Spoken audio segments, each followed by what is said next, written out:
Eh bien bonjour à tous, donc je vous propose aujourd'hui un petit exercice de fausse 3D avec animation.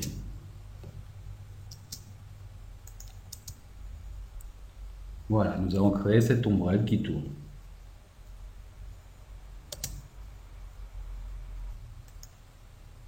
Bien, nous allons commencer par fermer, donc je vais fermer le projet et en créer un nouveau. Nouvelle composition,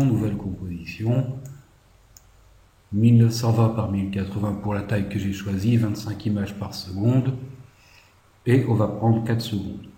J'ai mis un arrière-plan bleu dans le visualisateur pour voir mieux ce que nous allons faire.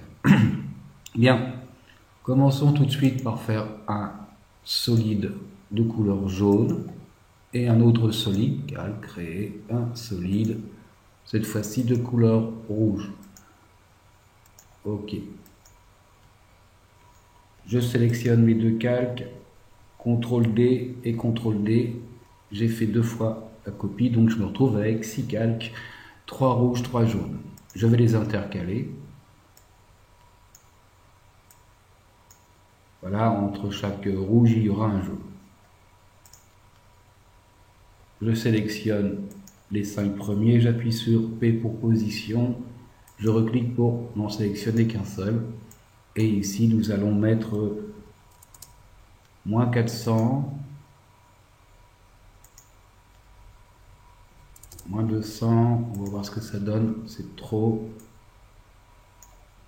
On va mettre ici à 0.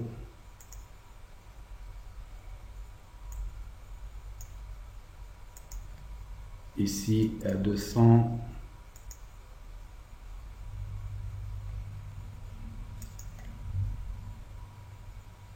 Ici à 400.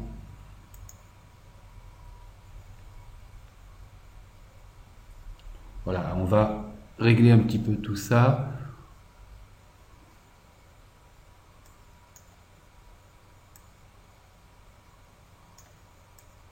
Réduire un petit peu le premier rouge.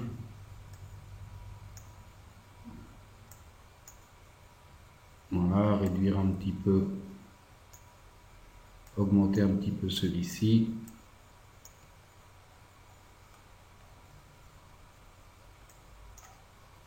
Augmenter un petit peu le jaune.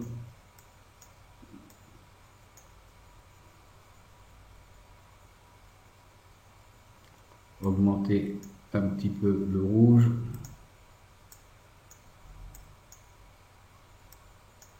Voilà, on va dire qu'on a 4 bandes, même si elles ne sont pas tout à fait égales. C'est pour le principe.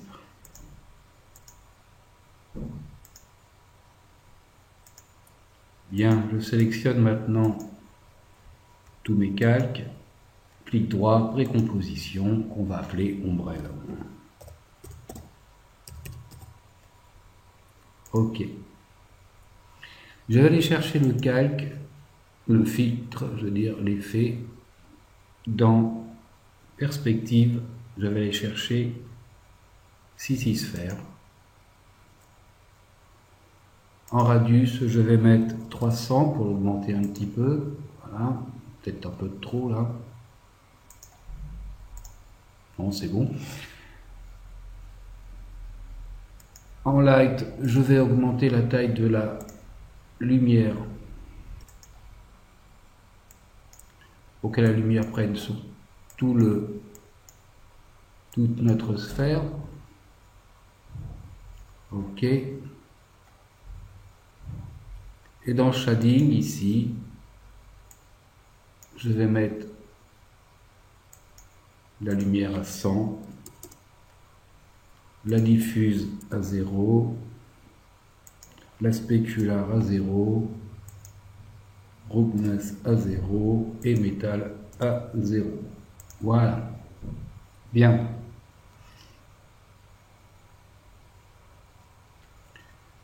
Je vais rajouter un effet.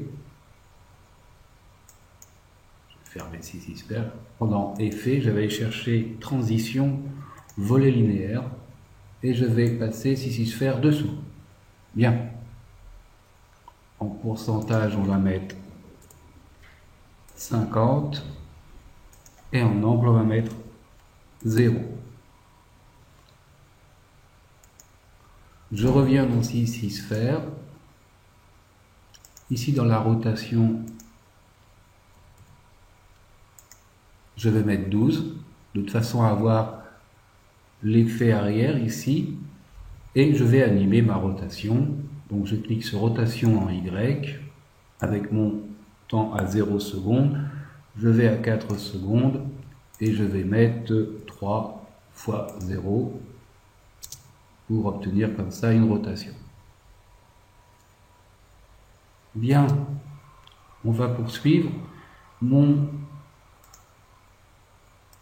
Ma précomposition, mon ombrelle, je vais la dupliquer. CTRL D. Dans la nouvelle précomposition obtenue, je fais un clic droit et je vais dans précomposition. Ici, je fais transférer tous les attributs dans une nouvelle composition. Ok, comme ceci. Qu'est-ce qui se passe? Eh bien, je n'ai plus les effets. Bien, je vais agrandir un petit peu mon travail, pas trop non plus, voilà. Et je vais sur ombrelle, que je vais renommer d'ailleurs, comme ça il n'y aura pas de confusion en masque.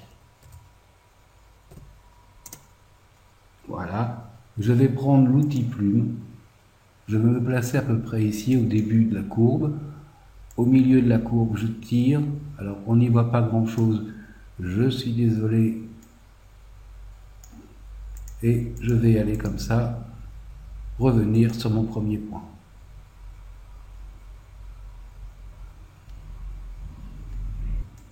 Ok. Maintenant, je retourne dans Ombrelle. Je retourne dans mes effets. Et ici, dans Shading, je vais baisser la lumière ambiante pour avoir bien cet effet de creux dans mon ombrelle, ce qui va me faire vraiment une impression de 3D.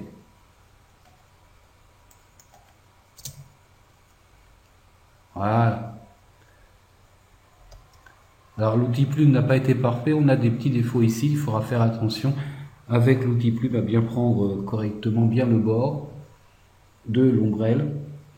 Là j'étais un petit peu ennuyé avec mes traits rouges de plume par rapport au rouge de l'ombrelle. Bien, on va maintenant faire le manche de l'ombrelle. Donc je vais dans forme ici, petit rectangle.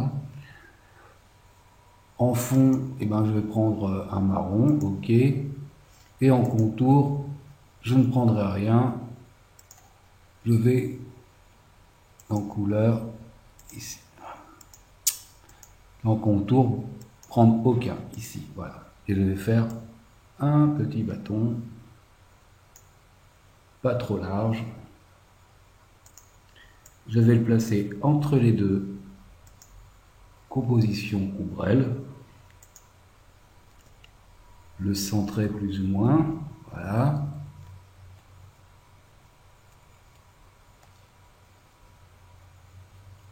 Ok.